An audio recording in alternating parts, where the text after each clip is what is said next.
Silicon valley से शुरू हुई एक कंपनी आज भारत के एक छोटे से गांव से दुनिया को टेक्नोलॉजी सिखा रही है। जहां कई स्टार्टअप करोड़ों झोंकने के बाद भी टिक नहीं पाते, वहां इस कंपनी ने बिना किसी लोन के या बिना किसी इन्वेस्टर के सीधे गूगल और माइक्रोसॉफ्ट को टक्कर दे दी है। कुछ मीडिया रिपोर्ट्स की माने तो भारत में अब माइक्रोसॉफ्ट और गूगल जैसी ग्लोबल कंपनीज की हेजेमनी खतरे में है। हम बात कर रहे हैं ज़ोहो की, जो इन दिनों सुर्खियों में है।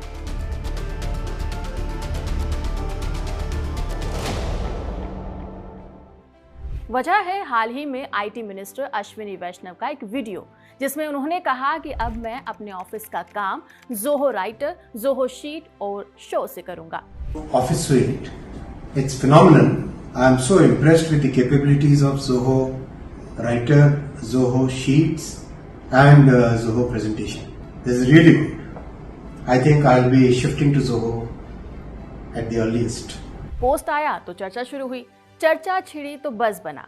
नतीजा ये हुआ कि ज़ोहो का अराटाई मैसेजिंग ऐप स्टोर के सोशल नेटवर्किंग कैटेगरी में नंबर 1 पे पहुंच गया।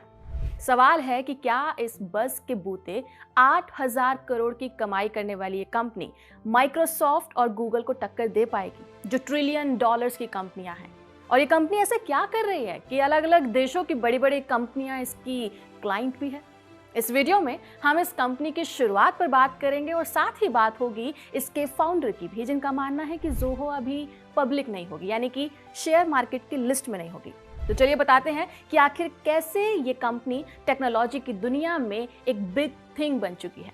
क्या वाकई आत्मनिर्भर भारत के सपने को पूरा करने में यह कंपनी एक महत्वपूर्ण भूमिका निभाएगी।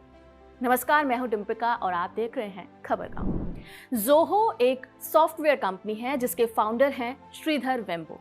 इसे भारत की सबसे प्रॉफिटेबल टेक कंपनीज में से एक माना जाता है। कंपनी की एनुअल फाइनेंशियल रिपोर्ट के मुताबिक साल 2023 में इस कंपनी का रेवेन्यू 8,703 करोड़ रुपए से ज्यादा था। ज़ोहो के प्रोडक्ट्स को दुनिया भर के 150 से भी ज्यादा देशों में 7 लाख से भी ज्यादा बिजनेसेस इस्तेमाल कर रहे हैं और फॉर्च्यून 500 की लगभग 300 कंपनियां जैसे कि एप्पल, अमेज़न, नेटफ्लिक्स और महिंद्रा भी इसकी क्लाइंट लिस्ट में है। श्रीधर, जिन्हें पद्मश्री से भी सम्मानित किया जा चुका है, उनका सफर आईआईटी मद्रास से शुरू हुआ था। इसके बाद उन्होंने प्रिंसटन यूनिवर्सिटी से पीएचडी किया और बाद में अमेरिका की हाईटेक कंपनीज में काम करने की जगह अपनी खुद की कंपनी शुरू करने का फैसला किया। आप भी सोच रहे होंगे कि आखिर इस कंपनी की शुरुआत कैसे हुई और सिलिकॉन वैली से निकलकर कैसे ये कंपनी भारत के एक छोटे से गांव तक आ पहुंची। यही कहानी ज़ोहो को बाकी स्टार्टअप से अलग और ज्यादा इंस्पायरिंग बनाती है। ज़ोहो की कहानी शुरू हुई 1996 में सिलिकॉन वैली से। अमेरिका के कैलिफोर्निया का वो इलाका जिसे दुनिया का टेक्नोलॉजी हब कहा जाता है। यहाँ लोग कुछ नए और कुछ क्रिएटिव करने के लिए अपनी किस्मत को आजमाते हैं। गूगल, एप्पल, फेसबुक जैसी दिग्गज कंपनियों की शुरुआत भी यहीं से हुई थी। उसी जगह श्रीधर ने अपने सीनियर टोनी थॉमस और भाई के साथ मिलकर एक स्टार्टअप लॉन्च किया, जिसका नाम दिया एडवेटनेट INC। ये वो समय था जब इंटरनेट लोगों की जिंदगी बदलने लगा था। साथ ही टेलीकॉम इंडस्ट्री भी अपने सबसे ज्यादा जोर पर थी। बड़े बड़े देशों के बाजार में नए नए मोबाइल्स और इंटरनेट ऑपरेटर्स आ रहे थे, लेकिन जितनी तेजी से नेटवर्क बन रहे थे, उतनी ही बड़ी समस्या सामने आ रही थी कि आखिर इन नेटवर्क्स को मैनेज कैसे किया जाए। अलग अलग वेंडर्स के अलग अलग डिवाइसेस थे, हर एक का अपना प्रोटोकॉल और सिस्टम था। सबको इंटीग्रेटेड करना ताकि वो सब एक साथ मिलकर काम कर सके, ये एक सपने जैसा था।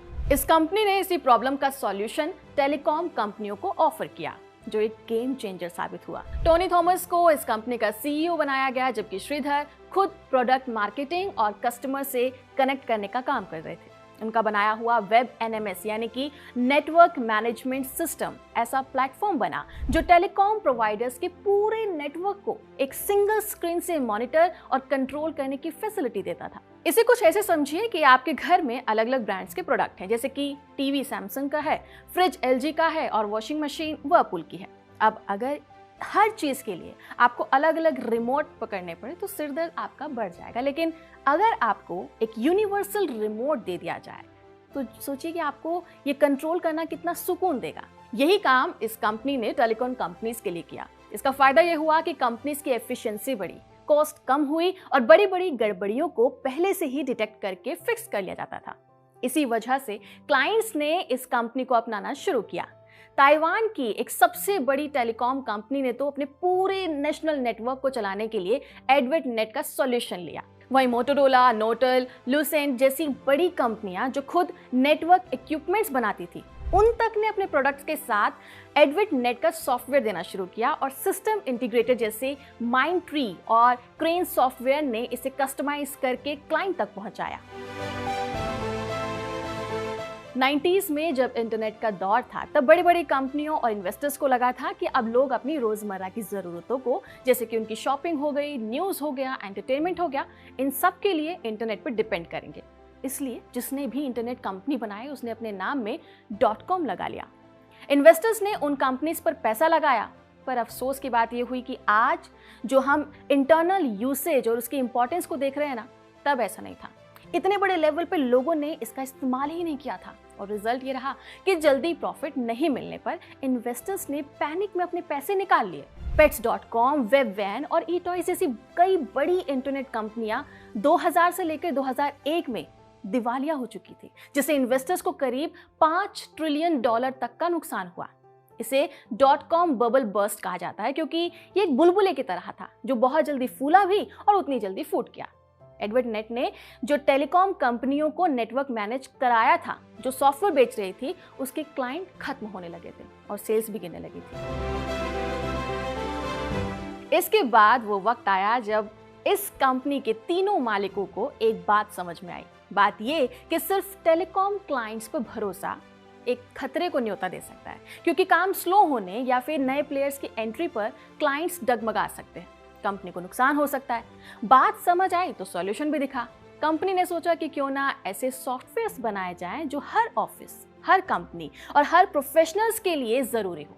ऐसे टूल्स जो रोजमर्रा में काम को आसान बना सके, मसलन डॉक्यूमेंट्स बनाना, स्प्रेडशीट को मैनेज करना, प्रेजेंटेशंस को तैयार करना, ईमेल भेजना और प्रोजेक्ट को ट्रैक करना। इसी सोच के साथ 2005 में जोहो ब्रांड का जन्म हुआ। उस समय माइक्रोसॉफ्ट पहले से ही डेस्कटॉप बेस्ड ऑफिस स्यूट यानी कि वर्ड, एक्सेल, पावर पॉइंट की सुविधा दे रहा था, लेकिन एक दिक्कत थी, इन्हें हर कंप्यूटर में अलग से इंस्टॉल करना पड़ता था और अपडेट मैनुअल हुआ करते थे। इवन आप लोगों ने भी देखा होगा कि अगर आपको कोई वर्ड फाइल भेजता है तो तब तक वो ओपन नहीं होगी जब तक आपके लैपटॉप या फोन में वर्ड का एप्लीकेशन नहीं होगा। गूगल भी 2000 में वेब बेस्ड टूल्स लेकर आया, लेकिन वो बिजनेस यूजर्स के लिए अभी काफी बेसिक और लिमिटेड था। जोहो ने इस गैप को भांपते हुए एक पूरा ऑनलाइन सॉफ्टवेयर इकोसिस्टम तैयार किया, जो सिर्फ डॉक्यूमेंट, स्प्रेडशीट, प्रेजेंटेशन तक सीमित नहीं था, बल्कि जोहो में अब प्रोफेशनल ईमेल्स के लिए जोहो मेल था, कस्टमर रिलेशनशिप मैनेजमेंट के लिए जोहो CRM था, टीम प्रोजेक्ट और टास्क के लिए जोहो प्रोजेक्ट अवेलेबल था, वहीं अकाउंटिंग और फाइनेंस के लिए जोहो बुक था, HR और एम्प्लॉय मैनेजमेंट के लिए जोहो पीपल, कस्टमर सपोर्ट के लिए जोहो डेस्क, कम्युनिकेशन और ऑनलाइन मीटिंग के लिए जोहो क्लिक और जोहो मीटिंग और बिजनेस डेटा एनालिसिस के लिए जोहो एनालिटिक्स जैसे कई पावरफुल टूल्स मौजूद थे। सबसे इंपॉर्टेंट बात यह कि सभी SaaS यानी SaaS पर बेस्ड थे, जिसमें आपको कोई सॉफ्टवेयर खरीद कर अपने कंप्यूटर में इंस्टॉल करने की जरूरत नहीं होती थी, बल्कि आप उसे इंटरनेट के जरिए इस्तेमाल कर सकते थे, यानी कि ये सिर्फ ब्राउजर्स को खोलने पर आपका काम शुरू कर सकते थे।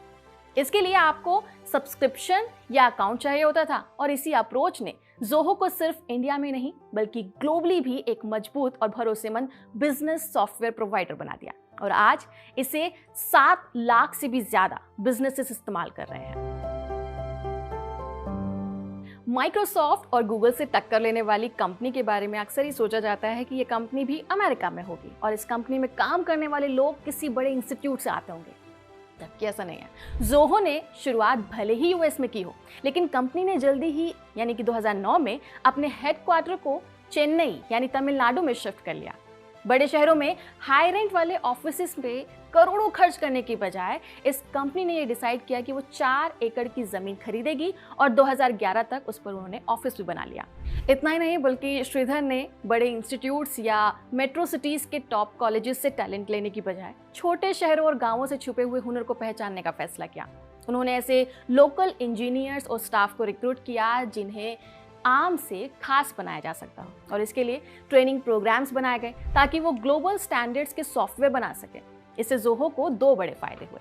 सबसे पहला ये हुआ कि लो कॉस्ट ऑपरेशन से कंपनी का खर्च बहुत कम हुआ और आउटपुट ज़्यादा निकला। इससे कंपनी की कॉस्ट एफिशिएंसी इंप्रूव हुई। तो वहीं दूसरी तरफ मॉडल सस्टेनेबल भी था, क्योंकि कंपनी सिर्फ मेट्रो सिटीज नहीं बल्कि पूरे भारत से टैलेंटेड वर्कफोर्स को एक साथ जोड़ रही थी। यहाँ एक और इंटरेस्टिंग बात है कि ये जो ट्रेनिंग स्कूल और इंस्टीट्यूट है, यहाँ ट्रेनिंग लेने वालों के लिए किसी अच्छे या फिर स्ट्रॉन्ग बैकग्राउंड या डिग्री की जरूरत नहीं होती है, बल्कि 10th या 12th पास करने वाला स्टूडेंट भी इस स्कूल में कोडिंग सीखने के लिए अप्लाई कर सकता है। 2005 में शुरू हुए जोहो स्कूल में एक 2 साल का प्रोग्राम है जिसमें स्टूडेंट को प्रैक्टिकल और थियोरेटिकल ट्रेनिंग दी जाती है।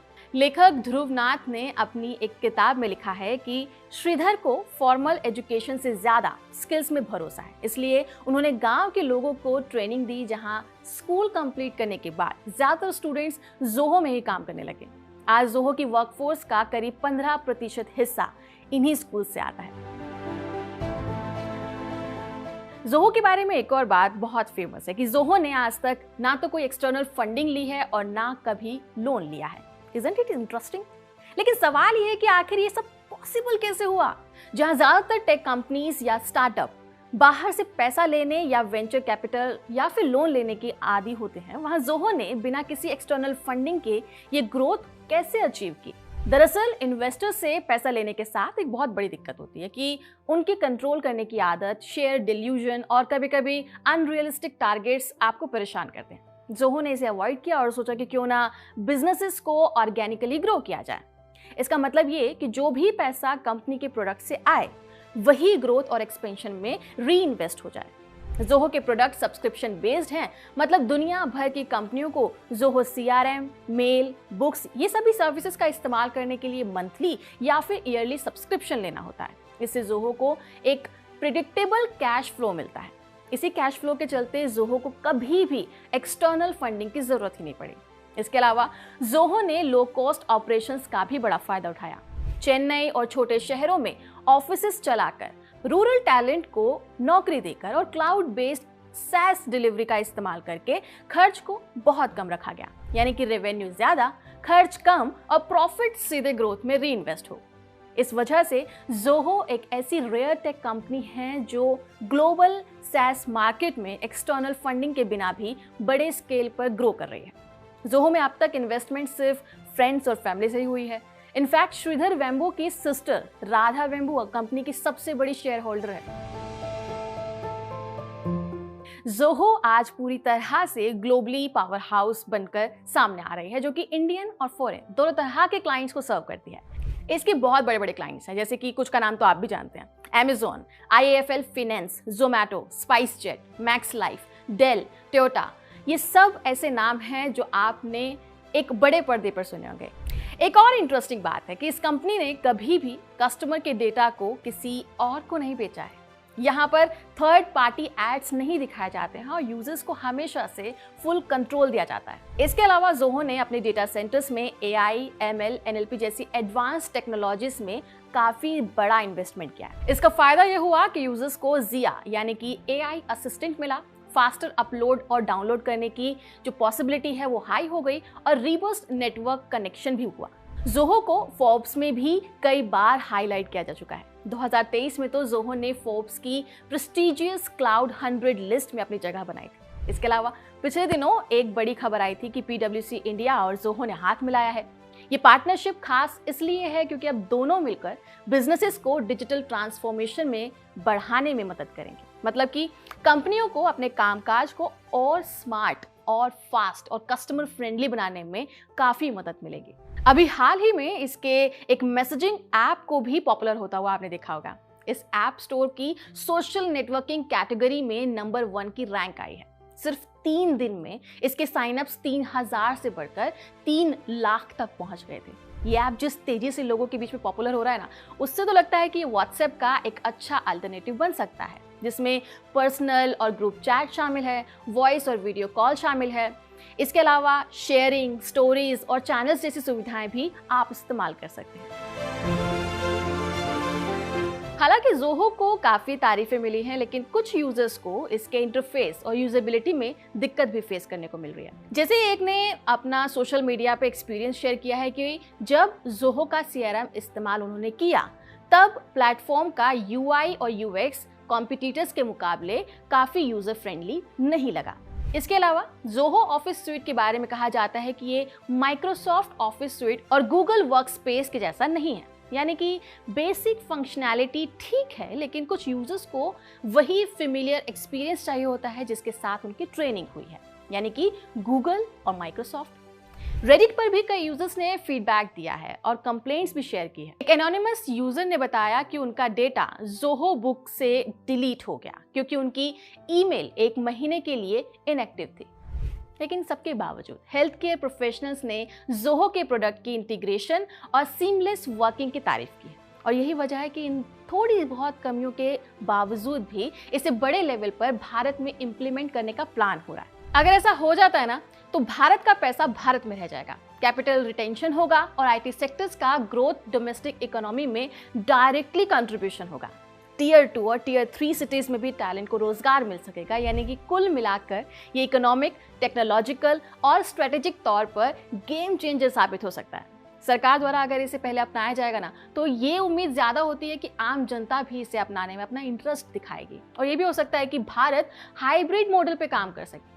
इसका एक फायदा ये होता है कि ज़ोहो पर एकदम से प्रेशर नहीं पड़ेगा, और दूसरा ये कि जो कुछ चीजें जो गूगल और माइक्रोसॉफ्ट में अच्छी है उसका इस्तेमाल किया जाता रहेगा। अगर वेब ब्राउजर की दुनिया की बात करें ना, तो सबसे बड़ी ताकत अमेरिकी कंपनियों के पास है।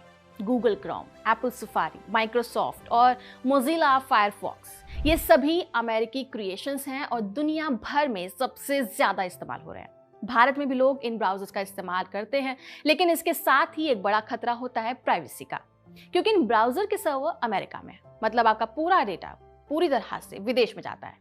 वहीं अगर चीन की बात करें तो चीन ने खुद को इंटरनेट और ब्राउजर दोनों मामलों में आत्मनिर्भर बनाया हुआ है। वहां के लोग स्वदेशी ब्राउजर इस्तेमाल करते हैं। चीन ने अपने नागरिकों की इंटरनेट गतिविधियों पर कड़ी नजर रखने और विदेशी कंपनियों के प्रभाव को कम करने के लिए पूरा लोकल सिस्टम तैयार किया हुआ है।